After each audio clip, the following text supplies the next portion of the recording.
Só que nesse período aqui, principalmente aqui no livro de logo os primeiros capítulos de 2 Reis, as batalhas eram travadas contra o rei da Síria. E por muitas vezes, amada igreja, o rei da Síria organizou emboscadas. Em segredo organizava contra-ataques. Mas todas as vezes que eles organizavam emboscadas, contra-ataques, irmão, na casa de Eliseu, Deus trazia a revelação do que estava para acontecer no amanhã. Muitas das vezes nós esquecemos que Deus tem prazer em revelar para os seus servos o que está para acontecer. Livro de Amós, capítulo 3, versículo 7, ou é 7 e 3, mas é Amós, capítulo 3, ou é 7, diz que Deus não fará nada na terra, sem antes revelar ou comunicar aos seus santos profetas. Em algumas Bíblias vai falar aos seus santos servos. Então Deus, ele tem prazer em revelar a sua vontade, os segredos, as causas. A gente erra o caminho, quebra a cara, faz o que não é para fazer, toma atitude errada por culpa nossa. Porque se nós consultássemos a Deus, buscássemos ao Senhor na beleza da sua santidade, certamente Ele ia trazer clareza aos nossos corações. Certamente Ele ia abrir portas, mudar circunstâncias. Lamentações, Jeremias capítulo 3 vai dizer: do que se queixa o homem? O homem se queixa dos seus próprios pecados. Só que aqui nesse período algo acontecia diferente, missionária Elaiane. Existia um homem temente a Deus, que recebeu a incumbência de ser um dos maiores profetas da antiga aliança. Não é considerado teologicamente, mas qual foi o profeta, o único que recebeu unção dobrada? Só foi ele, Eliseu. Mas ele não recebeu porque ele não pediu. Ele pediu, ele almejou aquela unção dobrada, porque Elias disse: eu estou prestes a ser tomado, eu estou prestes a ser levado aos céus, pede-me. E ele disse: eu quero a unção dobrada. Ele disse: dura coisa me pedisse, mas se vires eu subindo, e na hora que eu subir, assim seja feita conforme a tua petição. O que nos falta, irmãos, é estar alinhado no propósito de Deus, é estar alinhado na vontade de Deus. E muitos de nós às vezes não queremos largar a nossa vontade, não queremos largar a nossa visão, não queremos largar o nosso eu. Não, olha, eu sou assim, eu penso assim, eu fui ensinado assim. Mas o que é que Deus quer para você? O que é que Deus quer para esses dias? Aleluia! E irmão Jefferson, o que tu comeu ontem na tua casa, as alimentações serviu para o dia de hoje? Não, irmãos. Então o que eu vi ontem é passado. Deus é algo de novidade. Deus é algo que quer trazer novidade dias de hoje, irmãos, para as nossas vidas. E às vezes nós ficamos presos no passado, onde vivemos, onde estamos, onde estivemos, e o Senhor está dizendo: eu estou apontando para o futuro, eu tenho algo glorioso, eu tenho algo majestoso, eu quero te levar mais além, eu quero fazer triunfo em tuas vidas, eu quero te conduzir com passos de fé, mas você não está entendendo. Aleluia! Israel vivia nessas pelejas, mas existia um homem de Deus. O segredo de Israel era obedecer à voz de Deus e se submeter a Ele dentro da sua vontade, em submissão e obediência. Porque quando nós se submetemos e obedecemos, o milagre, ele acontece instantaneamente. Aleluia! Jesus disse: tudo que pedires a meu Pai, sem duvidar no teu coração, eu o farei. E por que não acontece? É porque a gente pede, no outro dia a gente está duvidando. No outro dia a gente não está entendendo. Mas o mesmo Deus está com Israel. O mesmo Deus que estava com Israel é o mesmo Deus que está conosco. Quem quer pregar comigo aqui nessa noite? Amém? Então segura aí. Olha para o seu irmão e diga: você quer receber de Deus de verdade? Então por que eu olhando para você, diga aí dessa pessoa, irmão. Eu estou vendo desobediência. Não, pastor, desobedece não. Só em você não crer, você já está desobedecendo. Porque a Bíblia diz que se você fizer alguma coisa diante de Deus sem fé, é pecado, irmão. E quem peca está fazendo o quê? Errando o alvo, está desobedecendo, está transgredindo. É Bíblia isso, irmão. Vamos começar, não quero nem muito correr aqui na introdução, porque o pastor disse que eu, para não terminar muito tarde, ele disse que eu ficasse à vontade. Fique com a Bíblia aberta, viu? No capítulo 6, verso 15 deste mesmo livro que nós lemos, diz, no verso 15: e o moço do homem de Deus, ou seja, o servo de Eliseu, se levantou muito cedo e saiu, e eis que um exército tinha cercado com cavalos a cidade, ou tinha cercado a cidade com cavalos e carros, perdão. Então o seu moço lhe disse: ai, meu senhor, que faremos? Todas as vezes, irmãos, todas as vezes que enxergamos um desafio, um problema, um gigante, a reação é imediata no nosso emocional. É imediata.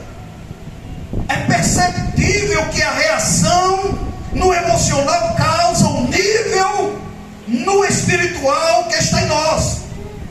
O desespero desse servo de Eliseu foi imediato. Ele abriu a porta ou a janela e quando olha, estava rodeado dos inimigos ao redor da casa.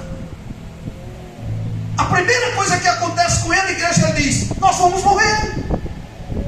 Não tem ninguém conosco. É só eu e o meu servo, o meu senhor aqui, o profeta Eliseu. Não tem ninguém para acudir. O exército de Israel está distante daqui. O rei de Israel está distante daqui. Perecemos. Vamos morrer. Paulo vai dizer em Efésios capítulo 6, verso 11: revestidos de toda a armadura de Deus, para que possais estar firmes contra as astutas ciladas do diabo. Ninguém vai poder vencer o inimigo com armas humanas. Ninguém vence o inimigo, irmão, enchendo a barriga de manhã com pão e mortandela, não, e cuscuz com ovo, não, irmão. Ninguém vai vencer os ardis do capeta, irmão, orando 2 minutos, não, meus amados. Rapaz, eu queria ter uma visão ampla, mas requer princípios, requer atitudes, requer escolhas.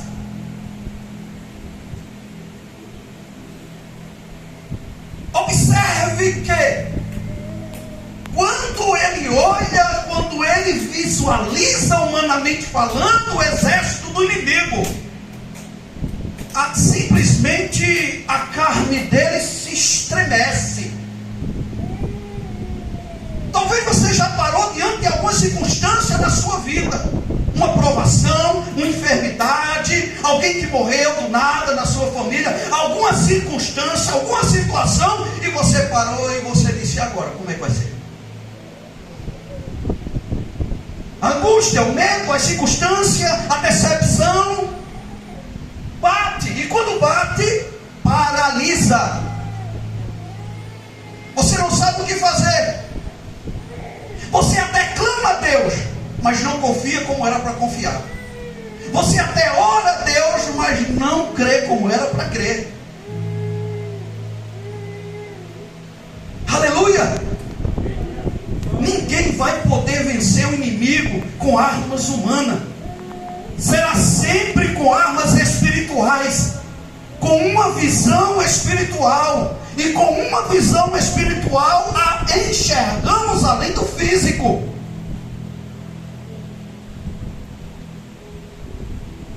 Aquele homem estava olhando, estava enxergando o inimigo. Só que quando Eliseu olha, Eliseu não está vendo o inimigo. No verso de número 16, Eliseu, e ele disse o quê? Não temas. Não temas.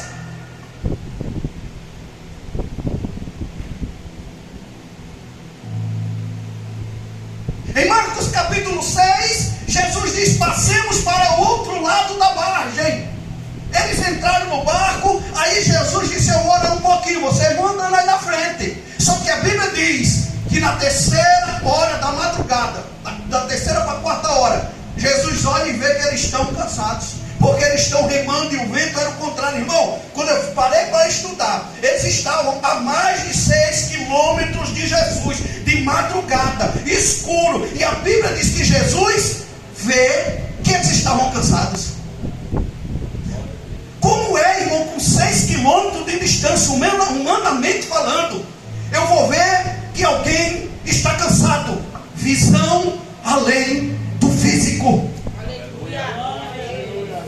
Quando você enxerga além do natural, você não vê o problema, mas você enxerga aquele que soluciona o problema. Quando você está cheio de Deus e cheio desta visão espiritual, você não se desespera, por mais que a tempestade esteja grande, por mais que as intempéries estejam te assolando, mas você entende que dentro dessas circunstâncias, aquele que é poderoso, ele é aquele que acalma a tempestade, acalma o vento, dá ordem em todas as esferas para te dar a vitória. Aleluia! Oh, glória!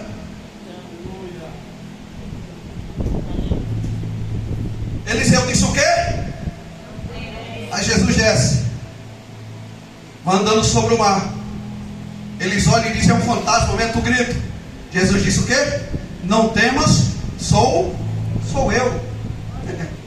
Um monte de cabra velho gritando, pensando que era fantasma. Esse povo do sítio aí gosta de ver fantasma, né, irmão? Mas não vê não. Não temas. Aí ele acalenta a alma do seu servo. Ele traz uma palavra de ânimo e diz: não temas, esteja tranquilo, porque maior é o que está conosco do que os que estão com eles. 1 João capítulo 4, verso 4, João diz: feriam sois de Deus, e já os tendes vencido, porque maior é o que está em vós do que o que está no mundo. Romanos capítulo 8, versículo 37. Mas em todas estas coisas somos mais do que vencedores por aquele que nos amou. Aleluia! Com muita delicadeza, toque alguém e diz: lembre. Não esqueça, você é mais do que vencedor. Aleluia! Nós temos que lembrar esse versículo diariamente, igreja. Por quê? Porque vai ter dia que o inimigo vai ver que você acordou bem frágil espiritualmente. Aí ele começa a jogar seta na sua mente: você é fraco, você é fraca, você não vai conseguir passar por essa prova, você não vai conseguir passar por esse deserto, você é fraco, você é fraca. E aquilo, irmão, vai esmorecendo. E daqui a pouco, se você não revidar, se você não resistir, no final do dia você vai estar querendo desistir de tudo. A Bíblia diz: resistir ao e ele fugirá de nós. O que Eliseu Deus estava querendo dizer para o seu servo era isso: confie, porque Deus está no controle de tudo. Eliseu tinha a visão ampla, enxergava além do físico. O medo nos impede de vencer as circunstâncias. Vai tu, vou nada, Deus me livre, está amarrado. Calma. Ele é poderoso. Ele te exige de força, de ânimo, de alegria. Ele abre a tua visão. E quando ele abre a tua visão, você começa a enxergar e começa a dizer: eita, não é aquilo que eu estava vendo não. O gigante não era tão grande não, é menor. Essa situação não é tão grande não, é menor. Essa enfermidade não é tão grande não, é pequena. Porque você entende que aquele que te chamou, aquele que começou a boa obra em você, é fiel para dar prosseguimento até a volta dele. Oh glória!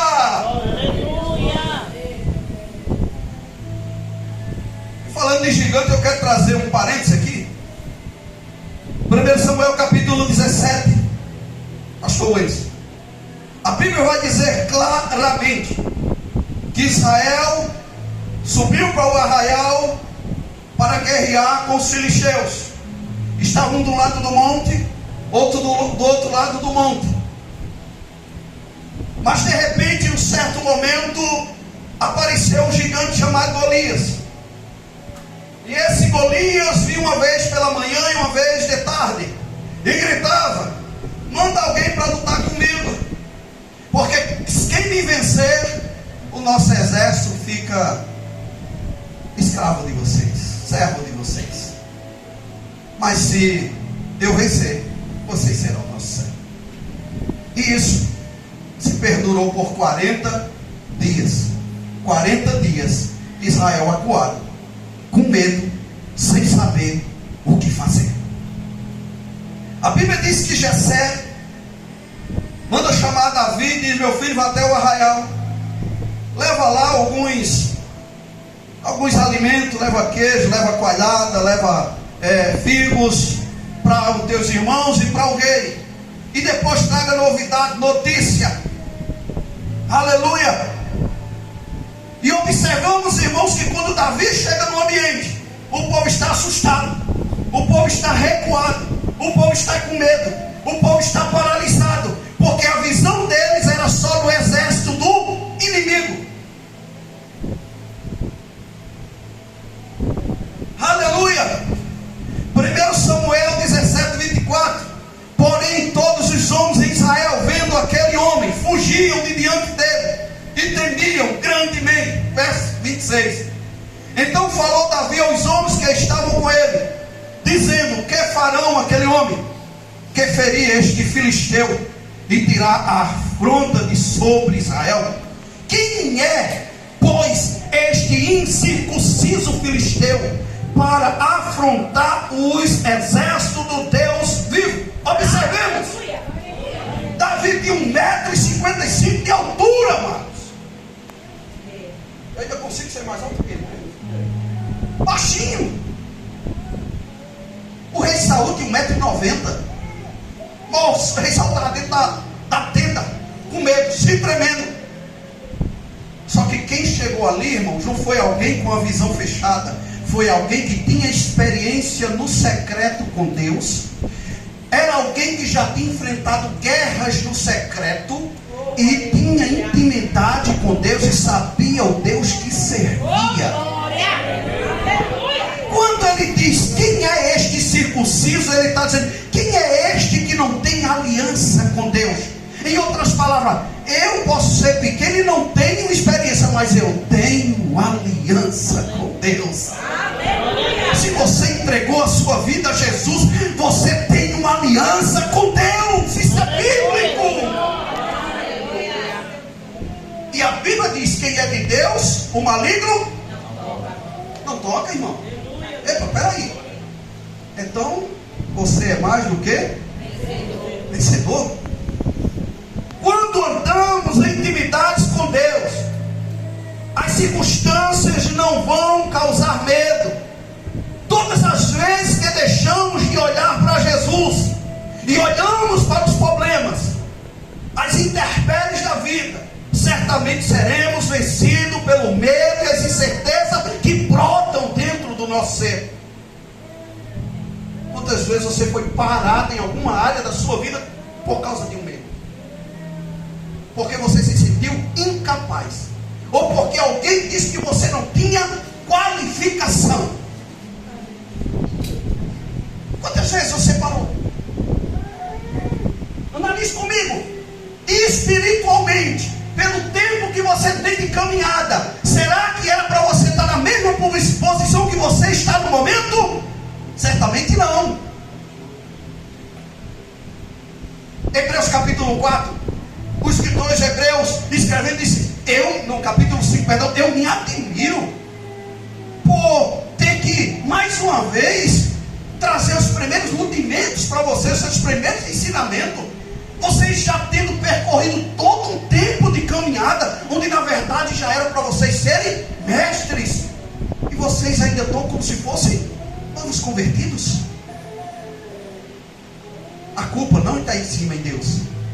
Às vezes a culpa não está no líder, às vezes a culpa está em cada um de nós. Mateus capítulo 27, quando Jesus entrega o seu Espírito a Deus, acontece algo. O véu do templo se rasgou. A pergunta é: quem rasgou aquele véu? Quem rasgou aquele véu? Jesus não foi, que ele estava morto na cruz. O sumo sacerdote não foi, que ele estava olhando Jesus sendo morto. E o templo estava lá embaixo.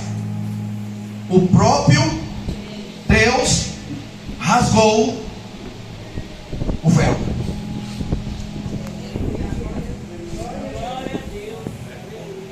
Porque a Bíblia diz claramente: o véu foi rasgado de abaixo.